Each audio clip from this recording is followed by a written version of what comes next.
Introduction to Windows Server 2003. In this nugget, we're going to take an introductory look into Windows Server 2003. Now, for many of you that might have come from Windows 2000 and you're coming in cold to Windows Server 2003, I'm going to first show you a couple of basic things you'll see as soon as you open up the server and boot it up. One of the things you'll see here is the Manage Your Server item, which we'll look at shortly here. And this is a new way Microsoft recommends to manage your server. And they want you to access various tools through that method and so forth. Might be a little different than what you're used to, but at least you'll see what Microsoft wants you to do. You don't have to use it. And then we'll take a look at some interface changes as well, which again is especially useful if you're coming in cold to Windows Server 2003, and also if you don't have much or any experience with Windows XP, because the interface items are often very similar between the products. The actual first Windows Server 2003 product was actually Windows XP in terms of its core programming and things like that. And of course, the Windows Server product is just the beefier version. And then we have the versions of Windows Server 2003 that we need to discuss, because you need to know what's the proper version for me to use. Should I use Standard or Enterprise version, or do I need Data Center? All of those kinds of things we'll take a look at, as well as the meat of this will be some of the technical differences. Now, this won't be an in-depth discussion of the technical differences, because we're saving that for the rest of the nuggets. However, we'll take a look at some things that will be of particular interest to you. And although we won't look at all the differences that are new with Windows Server 2003, because there's got to be hundreds of them, we will look at several things that are relevant to our discussion in this series. Well, when you first start up Windows Server 2003 and log on, you'll see this screen that says Manage Your Server. And Microsoft likes us to use this to do a lot of different things, such as adding roles to our server. So if you want to add or remove a role such as a DNS server, then not only would it install DNS, as you could also get through add and remove programs, but you could also start a wizard using this method that would help you to configure your zones and things such as this. Now, if that's not the desired behavior, and if you don't want to see all this introductory hand-holding to help you get started with your server, you could go down here and just do not display this page at log on, and I'll check that box because we won't be using it for several of our nuggets. And then you can also manage server roles, so that after I've added a role, then there will be additional things that appear down here at the bottom. For example, if I made it a domain controller, there will be a green arrow link like this down here that would help me to manage my users and computers. And that's the friendly term for it, but really it just opens up Active Directory users and computers.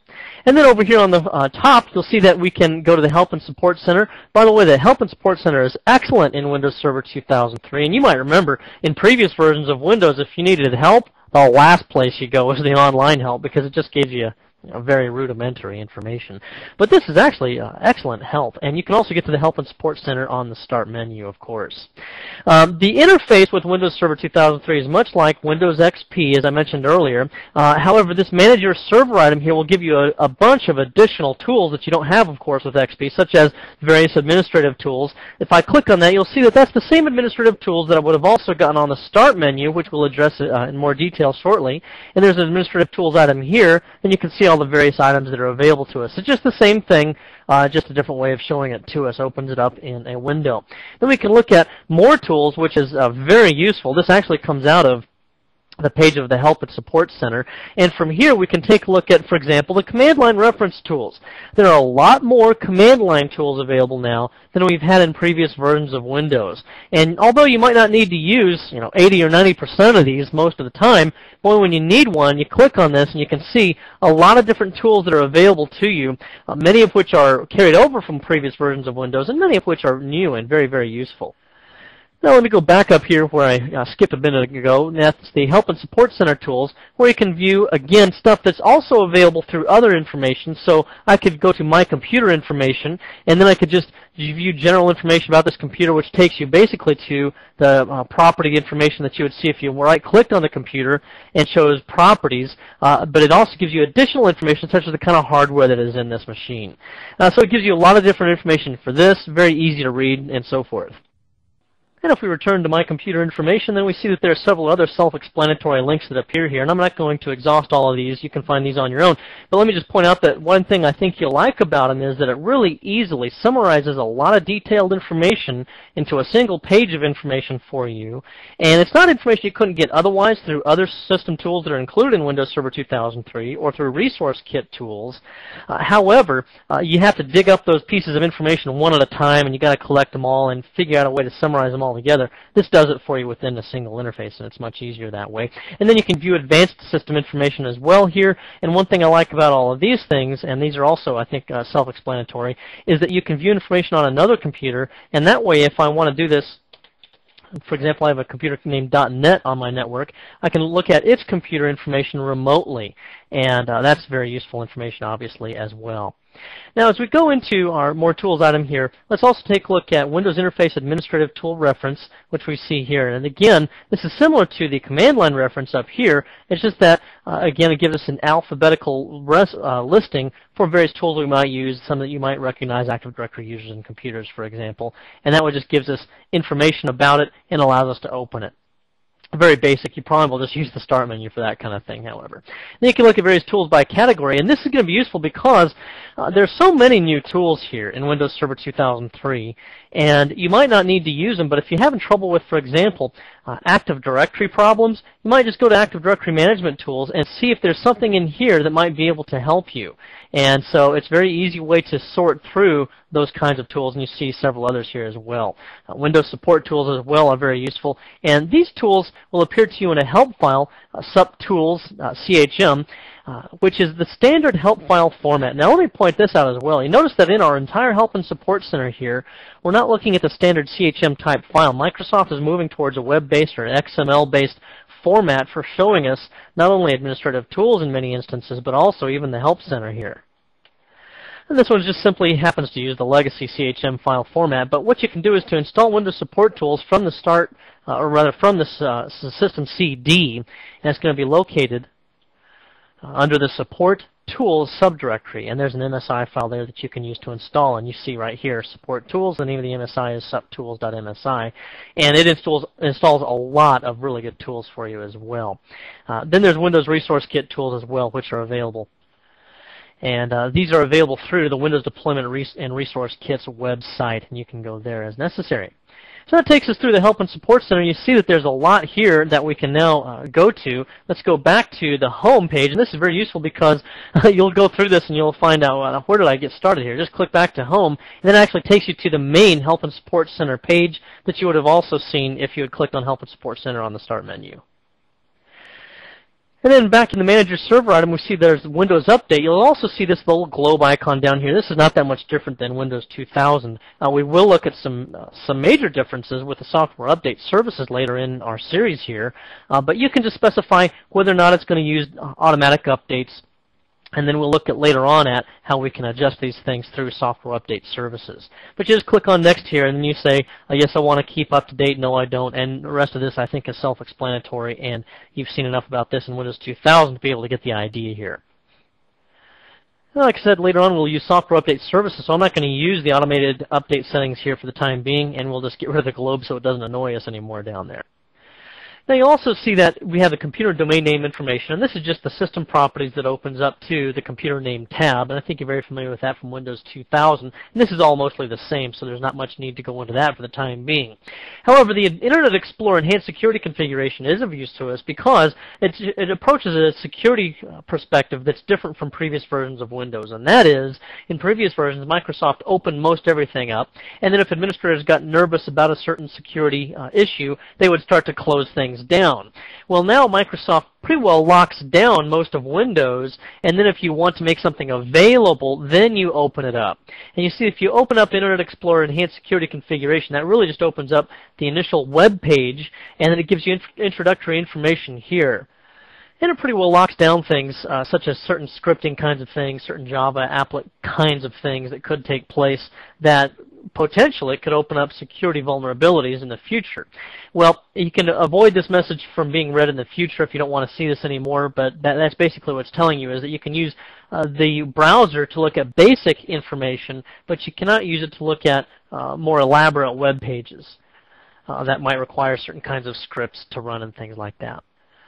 Now perhaps later on I'll go ahead and show you where you can change this. That is going to appear in Add Remove Programs and the Windows Components portion of Add Remove Programs. Yes, you heard me right. Windows Components in Add Remove Programs. There's the Internet Security settings there. It's where you manage those settings, not from within the properties of Internet Explorer, if you want to disable all of that enhanced security configuration settings.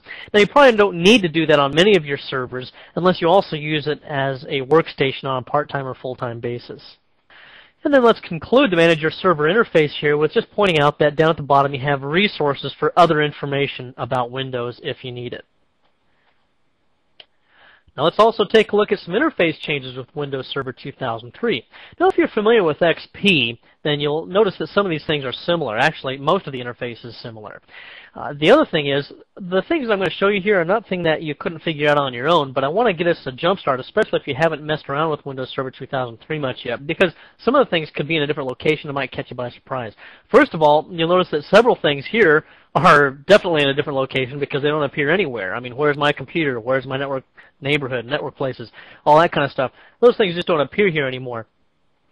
Except for the recycle bin, which Microsoft uses to constantly remind you that you make mistakes, apparently. So they want to leave that glaringly in front of you. Well, those other things are still available, such as Internet Explorer and My Computer and the like. It's just that most of them appear now on the Start menu instead. And if you're used to seeing programs when you click on Start, you can still get to that by clicking All Programs here, and then you see the programs up there. Now, there's a highlighted item there that says Dub It. If you have applications that you've recently installed, they will appear highlighted there, so that makes it easier to spot. Also, as you use applications, they will appear in this most frequently used list, or the MFU list. And for example, if I go to the accessories and use, let's say, calculator, then when I go back to the Start menu, we'll see that now, if I click it again, there it goes. Now we have the calculator that appears here in the most frequently used list item. And you can populate this with up to 6 items based on your usage patterns. You can also increase that if you like, or disable that altogether if you want to through the taskbar and Start menu properties. Now these items will scroll in and out on a FIFO basis and based on your usage patterns. These items up here are on the pinned items list that's above the separator bar. Now if you don't want them here anymore, for example, I don't want Windows Explorer there anymore, I could choose Unpin from Start menu. Likewise, if I have applications that I do use a lot, maybe this calculator item I do use all the time, I can right-click there and choose Pin to Start menu. Then it appears here. If I get tired of it, I don't want to see it anymore, I can unpin it. And pinned items, as it sounds, will always appear there regardless of your usage patterns. And returning to the Start menu, we see that we have what's called a split Start menu, where we have these items on the left, which I've already explained, and then items over here on the right, which I think are also self-explanatory. Now, the one thing I will point out here is the My Computer item. If you want that back on the desktop, you simply right-click on it and choose Show on Desktop. And then it becomes available for you again.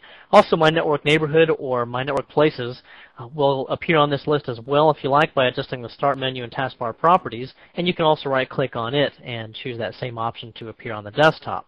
Now, if you like the standard look of the Start menu, you can just right-click on the taskbar like I just did, choose taskbar properties, right here, and then go back up here to the Start menu and go back to a classic Start menu. And if I just click Apply here, then we'll see that it goes back to its standard look. And in fact, we see that it also brings back all these desktop icons for us as well.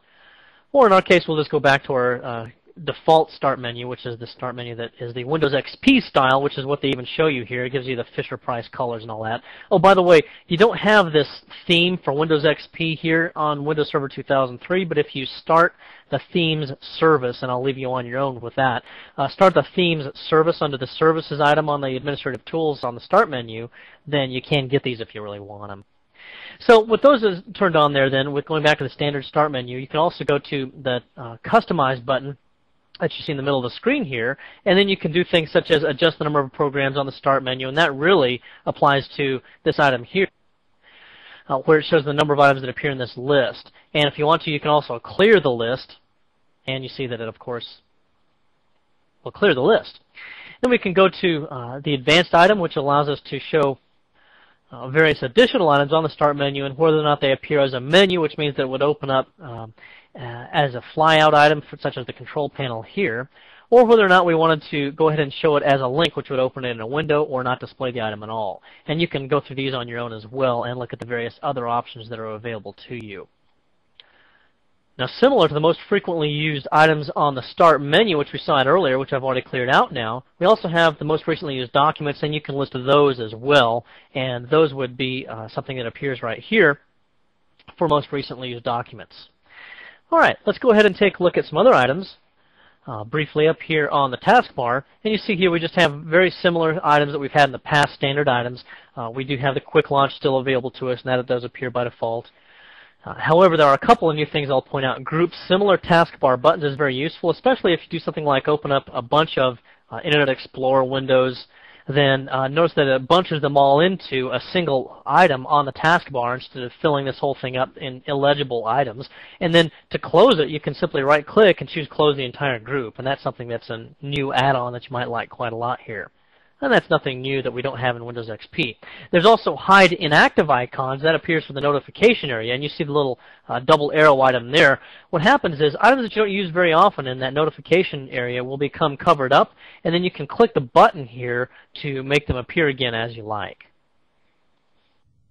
Let's go ahead and discuss the basic versions of Windows Server 2003 and the different editions that are available to us, because you might need to know whether you need the web edition or whether the standard edition would work for you. Well, for example, with the web edition, it really is good for just that, a web server, because it doesn't have a lot of the other features, so it's pretty thin on additional features. For example, it can't be a DHCP server, a DNS server.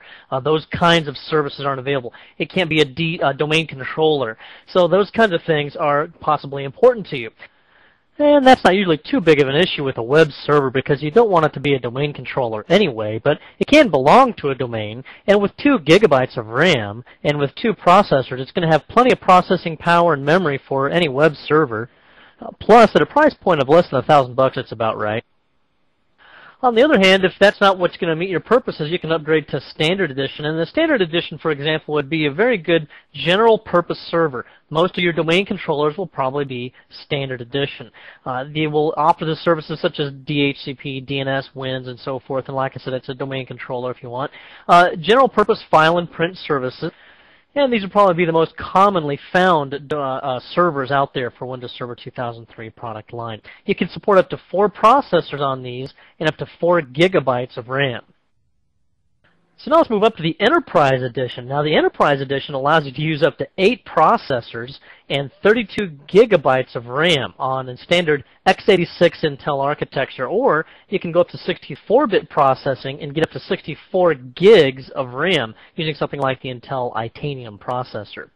The distinctives for Enterprise Edition are that you can go up to 8-node clustering. Now, you might see other documentation that says only 2-node clustering. That's because early docs from Microsoft and early standards said that they would only go up to only go up to 2-node clustering. Well, that is incorrect, and Microsoft changed that at the last minute in response to customer complaints about that. Then we go to a very high failover rate here as well. And that's simply because of the clustering, in addition to the fact that you can use network load balancing. And network load balancing is simply where we have single IP address that actually addresses multiple computers. And that's available for all different versions of Windows Server 2003. Also with Enterprise Edition, we have Hot Add Memory, which is the ability to add memory on the fly without shutting down that server first. Now, be sure to check with your vendor, because if you do that with a vendor that doesn't support that on the hardware, you're going to wind up with a really big paperweight. So make sure that the vendor supports it, but if they do, that's a very neat feature. And then there's also non-uniform memory access. This is the ability to dedicate processors and memories together on the same bus, and that way the processors can access the memory in a very, very high-speed fashion. The Data Center Edition gives us extremely high failover, just like the Enterprise Edition, because it inherits all of these same features, but it also adds very high scalability. For example, the processors, you can go up to 32 processors on a single platform with Data Center Edition. If you go up to 64-bit Edition, which uses, again, the Intel Itanium processor, which is a 64-bit processor, then you can go up to 64 processors as well. And by the way, the standard Enterprise and Data Center Editions are all capable of this 64-bit processor from Itanium from Intel. Then if you do use the 64-bit processor, you can go up to 128 processors on that platform as well. This will have to be partitioned into 2 separate 64 64 processor partitions, however. And of course, you'll have to get a vendor that supports that. Also, you can use up to 64 gigabytes of RAM with x86 architecture or 512 gigs of RAM with the 64-bit edition. And some other interesting notes with the Data Center Edition are that you can't get this off the shelf at CompUSA or Best Buy or something. These only come from vendors such as Dell, HP, and so forth. And the reason for that is Microsoft has very exacting demands on what you can do to install Data Center Edition. For example, they require that it pass a battery of compatibility and reliability tests before you can even sell it on your hardware.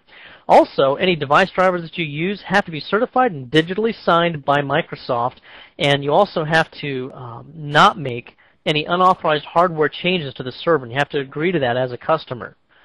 And when you combine all of those features together, then Microsoft can help to ensure the 5 nines, or 99.999% uptime, which gives you about 5 minutes of unplanned downtime per year. Let's take a look at several of the technical improvements in Windows Server 2003. Now, I can't address dozens or even hundreds of the technical improvements that are there, but I do want to touch on several of these items that we'll be discussing throughout the rest of our series here and which have relevance to our current discussions.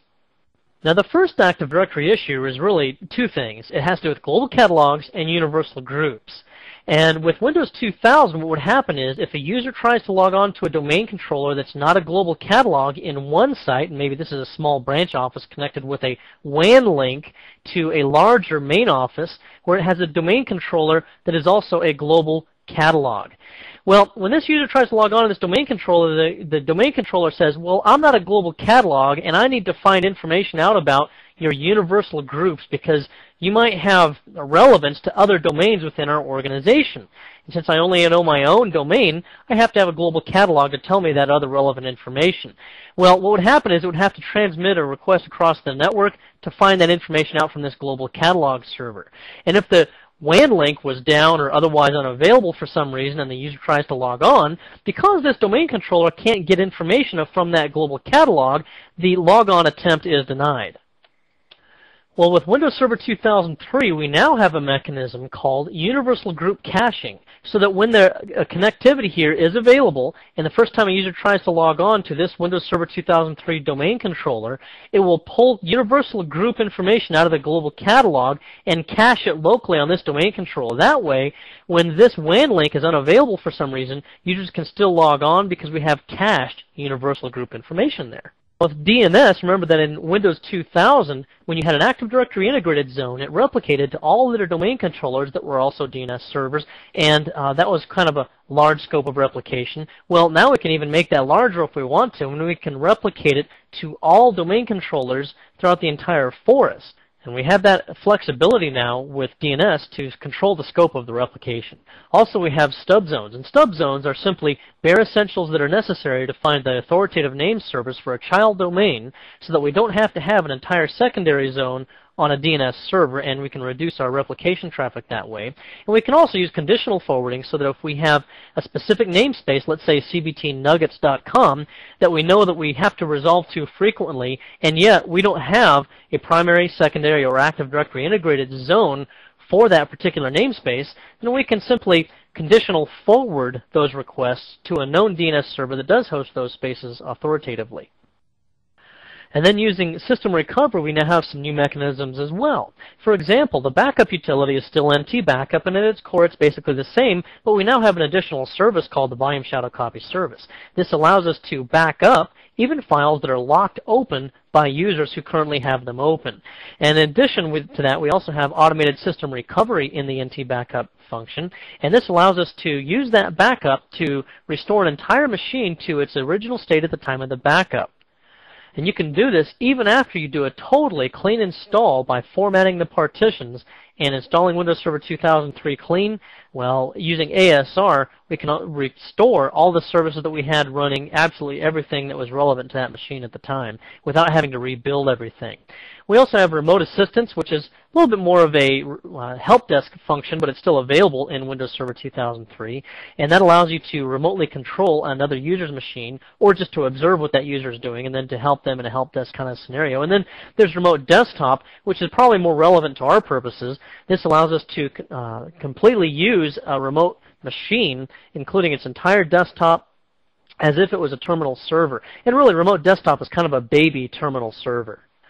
And the advantage with this over Windows 2000 is you don't have to install terminal services and install it in remote administration mode. And then for security issues, we have wireless networking, which is a big issue now in networks.